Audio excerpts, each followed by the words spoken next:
Well, thank you for being here for our union's 50th regular meeting of the Board of Directors. I'm grateful for your service to our union and your commitment to representing airline pilots across the United States and Canada. It's your dedication that ensures the safety and security of our skies and our profession for generations of pilots yet to come. The work you do matters. Thank you for the opportunity to serve our union as the first Vice President and National Safety Coordinator.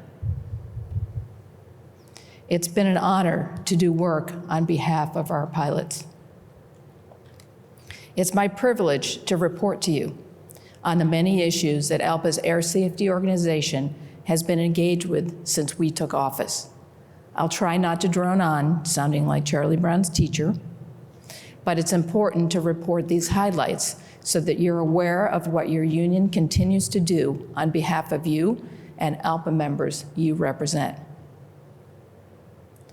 First, let's talk about the historic significance of this hotel.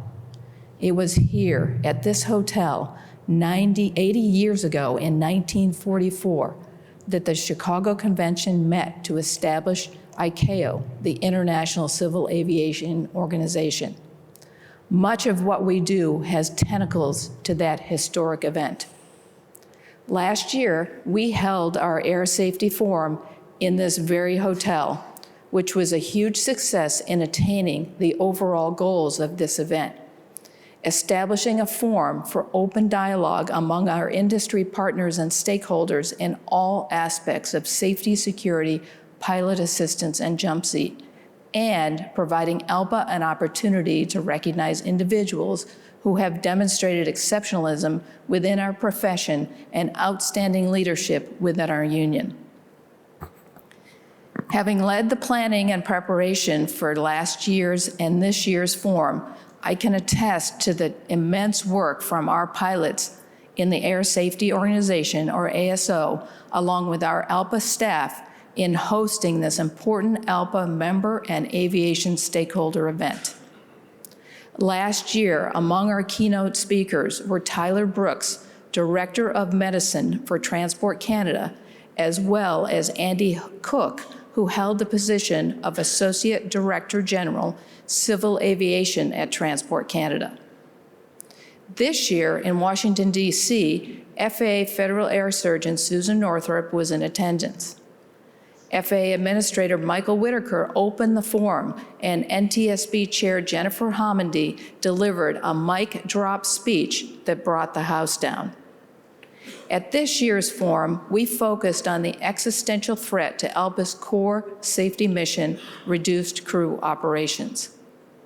Jason will give a presentation about this tomorrow, as he indicated, so I won't dwell on this critical subject, except to say that we spend considerable time strategizing and executing on ways to prevent RCO from making its way to the flight decks of our airlines. We're working with our strategic partners at IFALPA and ECA, the European Cockpit Association. Michael Whitaker and Jennifer Homendy both vowed to oppose RCO during the Air Safety Forum. The FAA administrator said, and I quote, "Two well-trained, well-rested pilots in the flight deck is a key pillar of safety. It's the law of the land, and I intend for it to stay the law." And a quote from the chair of the NTSB, "I'm with you. The NTSB is with you. We're not going back on safety. Together, it's the only way we remain the gold standard for safety." Through ALPA's ASO structure, ALPA continues to provide ongoing support to pilot groups, your members, who have been affected by an accident, incident, or safety issues.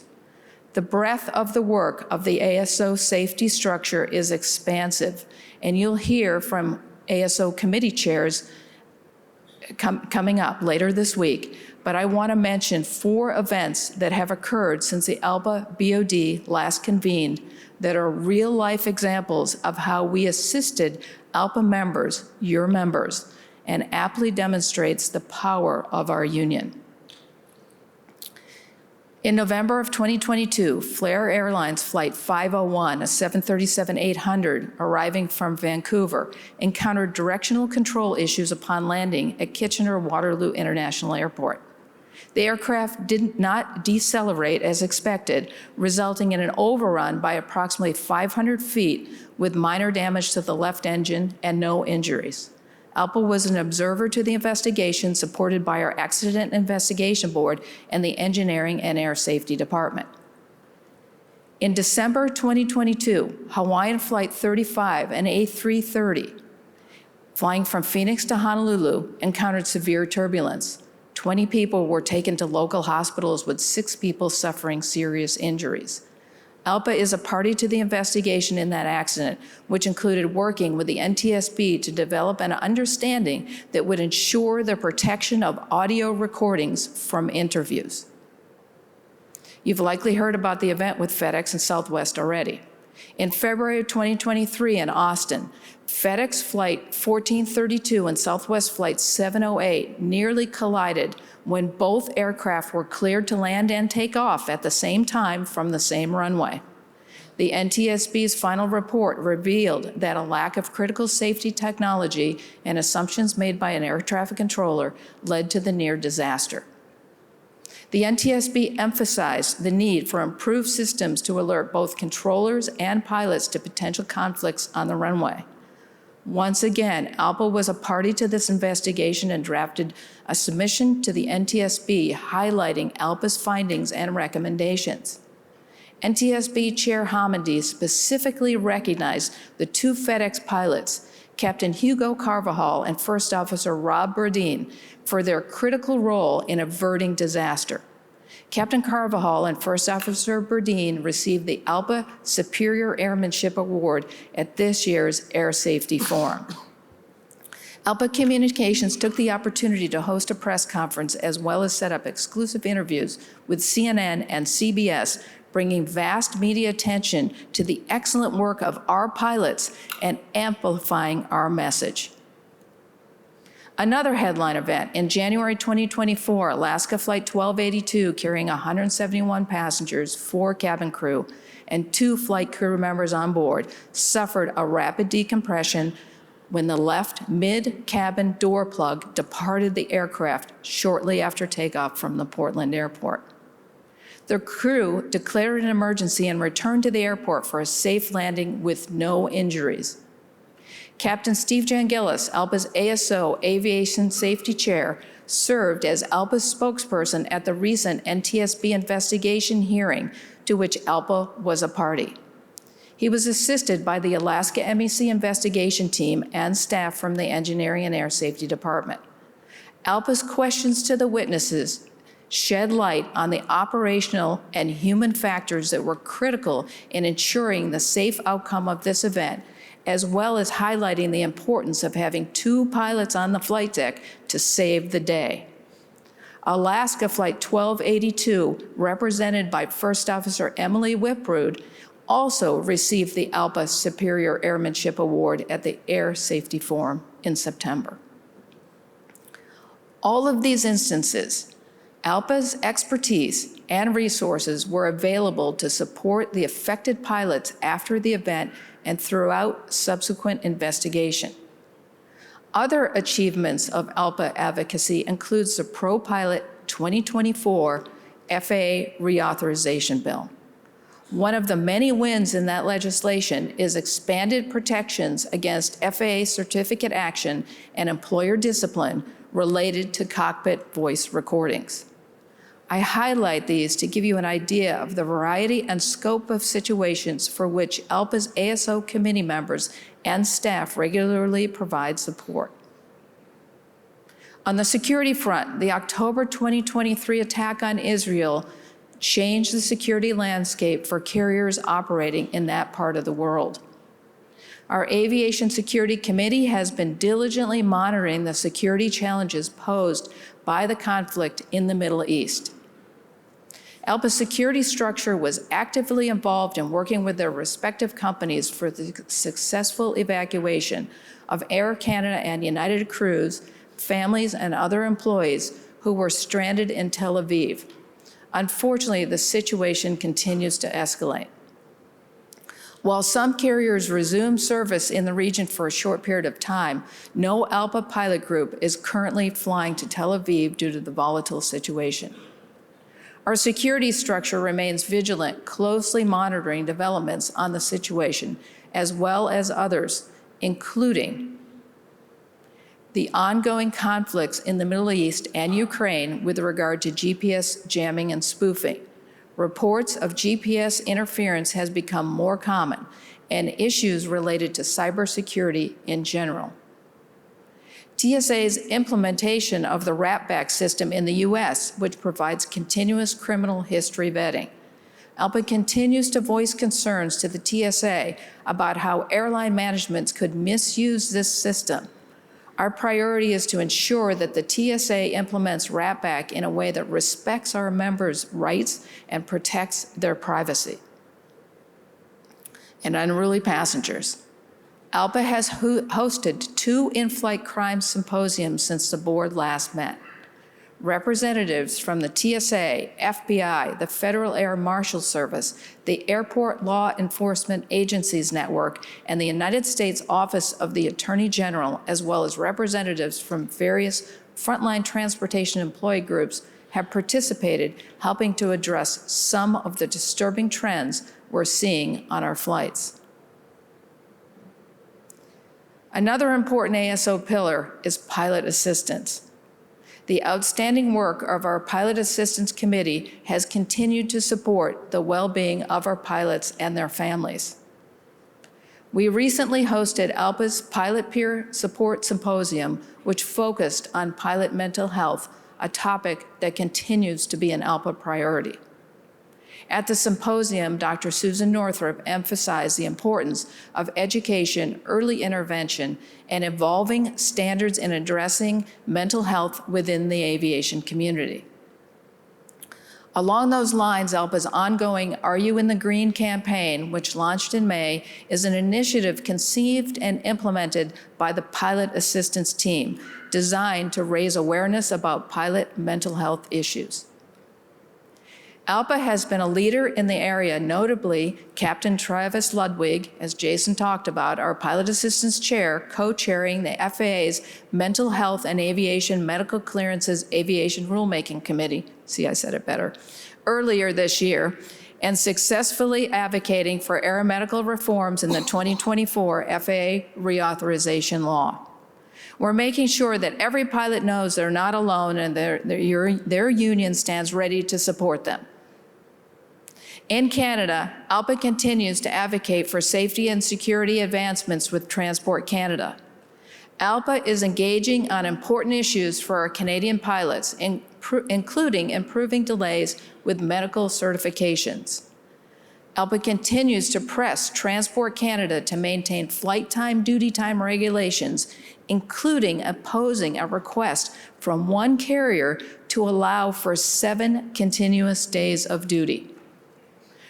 Rounding out our ASO pillars is Jump Seat. Our ASO Jump Seat Committee continues to make strides in addressing policy issues and enhancing resources available to our members. One of the standout successes has been the Flight Finder feature in the ALPA app. Since the launch of the service, Flight Finder searches have surpassed 7.5 million queries, a testament to the growing popularity and usefulness.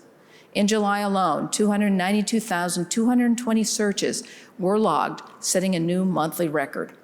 This tool has proven to be a vital resource for our members, and we're proud of the continued service and development led by our dedicated Jump Seat Committee. ALPA's Cargo Committee has been working to address various safety and security challenges confronting cargo pilots. In January, more than 70 participants from across the U.S. and Canada met at the FedEx MEC office in Memphis for ALPA's biennial Cargo Symposium to discuss issues affecting the air cargo industry. ALPA continues to promote one level of safety for both passenger and cargo operations and supports the Cargo Flight Deck Security Act, which requires all cargo aircraft to be equipped with intrusion-resistant flight deck doors. We also continue to look for opportunities to strengthen crew security in and out of SITA areas. And as always, ALPA's Air Safety Organization continues to offer valuable training opportunities for members who are interested in volunteering their time and expertise. These opportunities span across safety, security, jump seat, and pilot assistance. ALPA firmly believes that investing in the training and development of our members is an investment needed today for the future of our profession. I encourage you to consider attending these courses and encourage MEC chairs and treasurers to support your attendance. You will find this information on alpa.org under News and Events in the top banner. And speaking of all of our great ALPA volunteers, I'm very excited about the new volunteer initiative that Jason just mentioned to increase recognition and provide mentorship opportunities to educate and encourage future engagement. As a member-led organization, we need to do more to acknowledge our members who are actively engaged in this important work that we do and find ways to attract more people to actively participate while we still have those with knowledge in our ranks. With the November 5th U.S. general election just a week away, it's important to recognize how crucial ALPA's engagement with elected representatives in Congress is when advocating on behalf of our association's members. At this year's legislative summit, ALPA completed more than 180 visits to U.S. congressional offices, meeting with lawmakers to share our perspective on issues that affect aviation safety. One of the ways we show our support for members of Congress who back ALPA's interests is through ALPA's Political Action Committee here in the U.S., ALPA PAC. ALPA PAC is an essential element in the success of ALPA's overall U.S. government airline efforts. Since dues money cannot be used for PACs, by law, U.S. ALPA members make voluntary contributions. This is a tangible way for us to show our participation in the political process as it benefits our members. As ALPA PAC treasurer, I'm pleased to share that ALPA PAC continues to set new records and achieve growth, a sign of our union's strength. When the BOD last met in 2022, it was projected that ALPA PAC was going to exceed 13,000 individual donors for the first time ever. Today, I'm proud to report that ALPA PAC is exceeding 16,000 individual donors in a calendar year. But that's not all. Last year, under Jason's leadership, as he talked about, the ALPA PAC Steering Committee launched the Banking 1931 Club, the first new PAC level in a decade. With more than 200 individual donors, this group and others have increased our PAC so that our PAC will finish the 2024 election cycle with more than $5 million raised. We work hard to maintain alliances with members of both political parties who can help advance our pilot partisan agenda, and we work to protect those members who have supported us in the past. This strategy means that we take a different approach than some other unions in that we work both sides of the aisle, connecting with both Democrats and Republicans. And while we applaud our successes, work remains. Our union siblings at NATCA raised $6.5 million for their PAC last year with 16,000 eligible members. In comparison, our PAC raised $2.6 million last year with 64,000 eligible U.S. members. NATCA's PAC is 2.5 times the size with a quarter of the members whose incomes are generally less than pilots. Our goal must be to significantly increase our ALPA PAC membership. While the Banking 1931 level is an awesome new addition and some members contribute the $5,000 max to the PAC, we need to increase focus on participation at all levels. And the younger the pilot, the more critical it is to participate. ALPA PAC is our much-needed insurance policy to protect our future. While we cannot have a PAC in Canada, the political work we do is not limited to south of the border. Our advocacy in Canada is strong and growing. Although only individual contributions are allowed, ALPA's proactive advocacy gives us a strong voice on Parliament Hill, which strengthens our influence on aviation policy at ICAO. Last year, ALPA Canada held their first Parliament Hill Advocacy Day since before COVID, with another scheduled for early December. Recently, a number of us were honored to attend and be recognized as ALPA leaders by the Senate of Canada while they were in session. Lastly, I'd like to take this opportunity before the board to express my sincere gratitude to Keith Hagee, who retired last year as ALPA's Director of Engineering and Air Safety after 37 years. Keith was an unrelenting advocate for every pilot who flies the line. Early on, Keith took it upon himself to make connections with members of the FAA as well as other government and industry groups, and those relationships continue today and have proven very valuable. Stacy Bechtel took over as Engineering and Air Safety Director following Keith's departure, and under her leadership, ALPA continues to be a strong advocate as the largest non-governmental aviation safety organization in the entire world. In closing, I'd like to reinforce how critical the work we do here is in safeguarding our profession, and I'm proud to be part of a union that remains dedicated to the safety, security, and well-being of every member we represent. ALPA was founded on safety. Our commitment to one another, to our profession, and to the values that define us as an organization has never been more important. As we look ahead to the challenges that lie before us, I'm confident we will face them with the same determination and resilience that has always been the bedrock of ALPA that it was built upon. Thank you.